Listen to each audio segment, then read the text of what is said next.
Šalom. Sveiki visi. Toliau gilinamės į tai, ką ir kiekvieną kartą prisimenam, kas prailgina mūsų dienas ir prideda gyvenimo metų. Kas prailgina mūsų dienas ir prideda gyvenimo metų. Be abejo, tai Viešpats.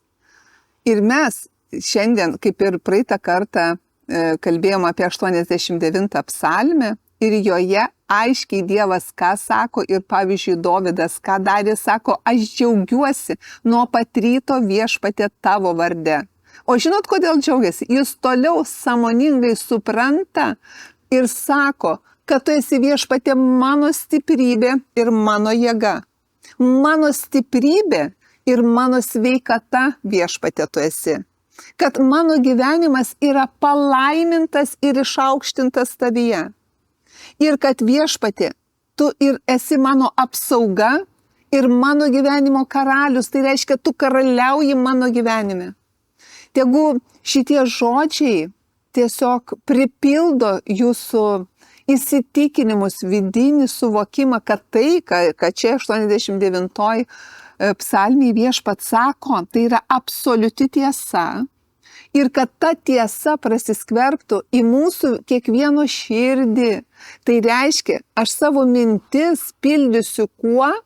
Būtent tuo, ką Viešpats sako, kad aš nuo pat ryto džiaugiuosi Viešpatie tavo varde. Aš džiaugiuosi tavimi Viešpatie.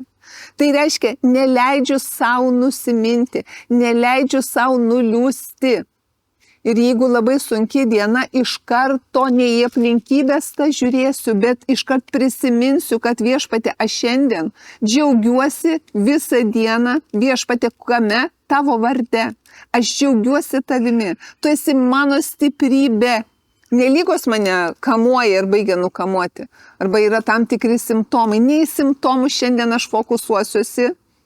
Jeigu aš džiaugiuosi nuo pat ryto Viešpaties varde, aš ne apie simptomus šiandien galvosiu, ką diagnozavo man, bet apie tai, kad Viešpats yra mano stiprybė. Jis yra mano jėga. Ir mano gyvenimas yra palaimintas Viešpatie. Kodėl? Todėl, kad taip raštas sako. Todėl, kad taip raštas, tai vadinasi, pats Dievas taip sako apie mane. Bet kad tikėjimas būtų gyvas ir veiktų, aš turiu patikėti tai, kad čia rašo. Aš turiu patikėti.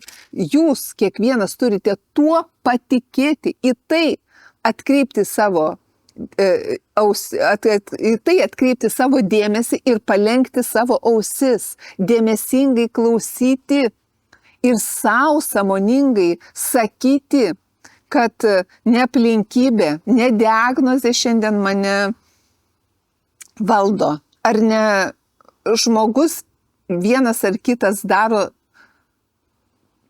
daro įtaką. Įtaka, nuo kurios aš negaliu apsiginti niekaip. Ne žmogus man daro įtaką, ne diagnozė man daro įtaką, bet aš priimu sprendimą ir žinau, kad aukščiausias Viešpats yra mano gyvenimo valdovas ir aš nuo pat ryto džiaugiuosi Viešpaties varde, nes jis yra mano stiprybė, kad mano gyvenimas yra palaimintas Viešpaties varde ir kad Viešpats yra mano apsauga ir mano karalius. Viešpats, kuris sutvėrė žemę ir dangų, kuriam nėra nieko neįmanomo, yra mano apsauga. Vadinasi, jūsų kiekvieno apsauga. Viešpats yra jūsų apsauga.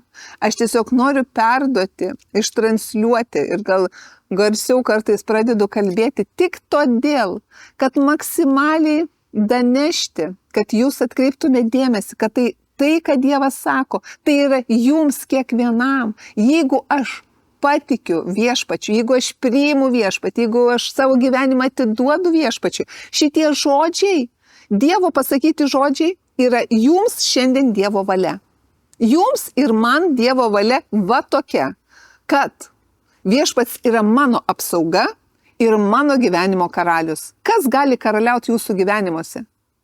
Kas gali uzurpuoti jūsų gyvenimus? Niekas, gerbiamasis, jeigu jūs savo mintis ir protą atnaujinsi Dievo žodžiu, skirsite dėmesį Viešpačiui. aukštinsit ir garbinsit viešpatį. Tai tikrai prailgins jūsų dienas ir pridės gyvenimo metų.